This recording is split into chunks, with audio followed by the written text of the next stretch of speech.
Hello, Chameleon Care 101. You guys are all in my cam fam of friends. My name is Kevin Rasmussen. I'm an admin here in the group. And before I begin this video, I want to give you guys all a special thanks for being a part of this group, for helping us grow so fast as we have, and for ultimately asking all the right questions. Another special thanks to all of the experts and our admin staff who takes the time to answer those questions. We're providing some awesome information that all of you guys can go back and learn from. So thank you to you guys. I got to give an extra special thanks to our mentor and godfather, Mr. Peter Nikas. Peter, you've helped me really think more like Mother Nature, and since adopting those concepts, my husbandry and confidence have really taken off. So in today's video, I want to discuss gravid females with chameleons. Gravid is the term in reptiles that we use to describe when they're pregnant. With respect to chameleons, we either have two types. You have the ovoviviparous, which means that they develop baby chameleons, and the female will hold them within her body until they get mature, and then she actually delivers them with live birth. Or you've got the oviparous, which is like a panther chameleon or a veiled chameleon that's developing eggs, laying them, and some time later they're hatching out of the earth. So enjoy today's video as I give you some information that's a little beyond 101, but as I understand, there's going to be a lot of you guys out there that have female chameleons that will become gravid at some point. If those eggs are fertile, it means you're soon to have baby chameleons.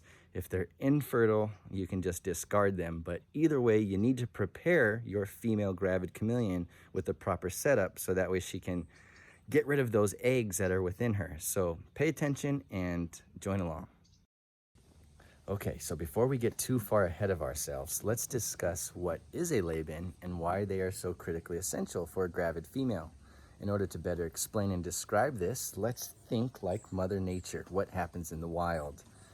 You'll have chameleons that are male and female in a general area that will begin the breeding process, we'll call it. The birds and the bees come together.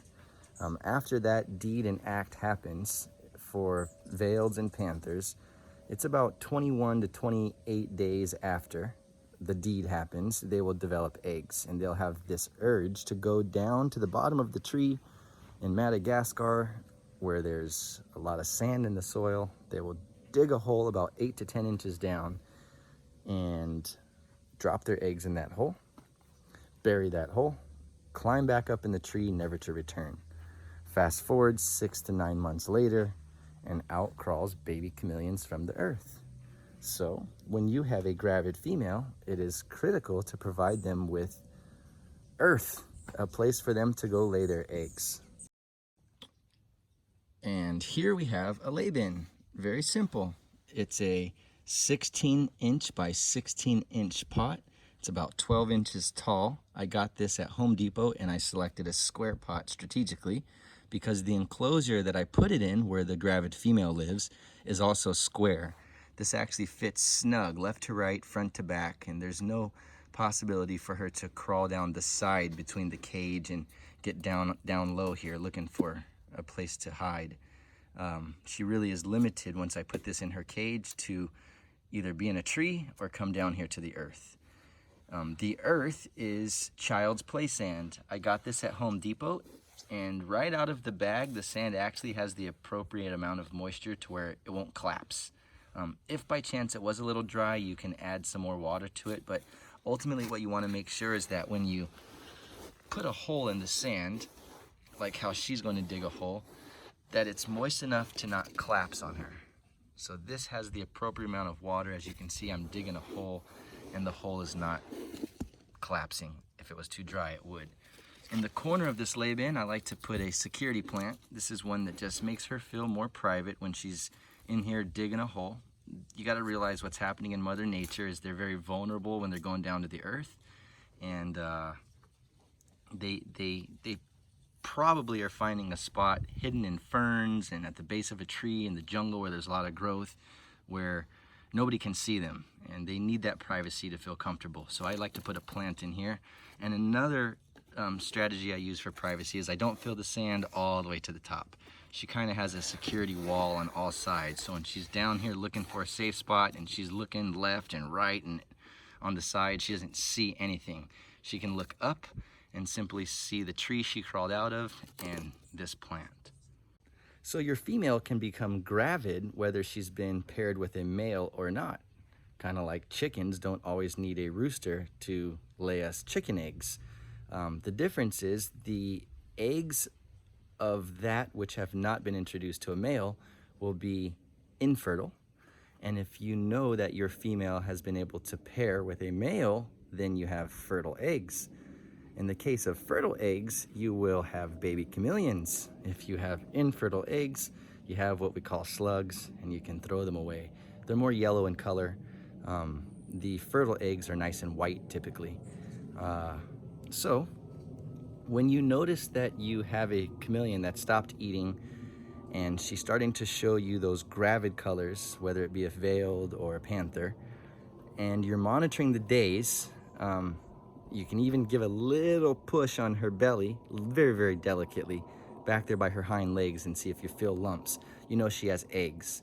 You don't want to wait too long to provide her with a lay-bin because she can become what's called egg bound, and that's very costly going into the vet, a place you don't want to go. And it's really stressful on the chameleon. So it's your job to make sure you provide her with a lay-bin. In Mother Nature, there's always a lay-bin, and it's the earth. So make sure that when you have a gravid female that you are providing her with a place to lay those eggs. And that's what we just went through. What you'll notice when she's ready to do those eggs, so if you find that you don't have your lay-bin prepared, but you have a female that's walking on the bottom of the enclosure and her eating has really stopped and she's showing those colors and she's all fat and you feel those eggs, she's ready to go. She's looking for a safe place to drop those eggs. So hurry, get that lay-bin set up, put her in a quiet place, and let her drop them. Back to the lay-bin, one little piece of advice I would give you is to make sure you smooth out this sand, very smooth. I even will take a pencil sometimes and make it to where it's nice and flat. Then I'll place that plant in the corner, and then I'll put this lay-bin in here. And the reason I flatten out the sand is that way when she finally does dig her hole, if I'm at work or whatever, I can come back and find out where that sand has been disturbed. And typically, it'll look like that. There'll be one section typically in the corner where the sand is fluffed up as compared to the rest of the bin, and you'll know where to focus your efforts when you're digging for the eggs.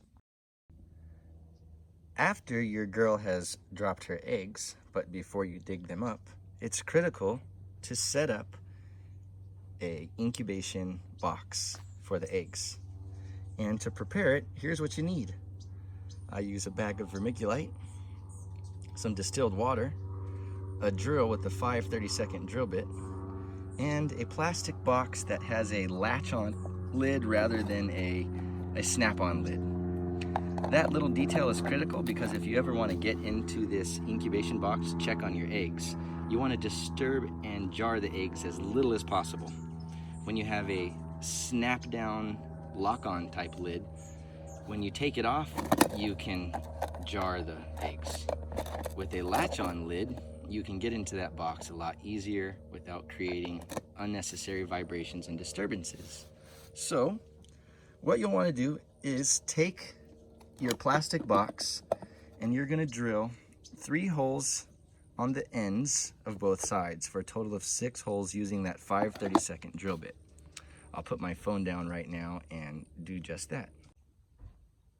And there you have it. You see 3 holes on each side. The next step is to fill that plastic bin with some vermiculite. You want to fill it up pretty much all the way. I would say about like 7/8 of the way, just leaving a small gap to where you're not covering up those vent holes on the sides. Now I forgot to mention, you actually need one more thing for this process, and that's a towel or an old sock. Just make sure whatever you're using is clean and there's no residual soap or detergents in it. What you want to do with that towel is, I have one hand, sorry, is pour the vermiculite in it, like that. Then fold it up and it's all contained in there. You're gonna pour water that distilled water. Again, I only have one hand here to film and talk and do all of this, so I'm gonna stop the camera in a moment, but all I'm gonna do is pour water all over this towel into the vermiculite till it's soaking wet. So now that there's water in the vermiculite, and I found a way to hold my phone with my legs, I can show you guys I'm squeezing all this water out of it. Really, get as much water as you can out, like that. Then, carefully, you don't want to drop the vermiculite on the ground and then put it back in the bin. We're trying to keep this as sterile, as clean as possible. We get that vermiculite down into your incubation box, just like that. It's all clumped up and compressed. So what I'll do is make sure I get all of it out of there. Cool. I'll fluff it with my fingers. Just kind of fluff it up again. Break down those chunks. And I'm ready for the next part, which is to dig up the eggs.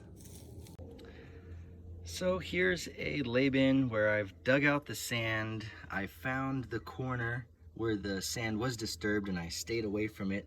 So I stayed away from this area, extracted all of this sand, and then I just kept carefully running my fingers across the sand and getting rid of it like so until I see white. Those are eggs.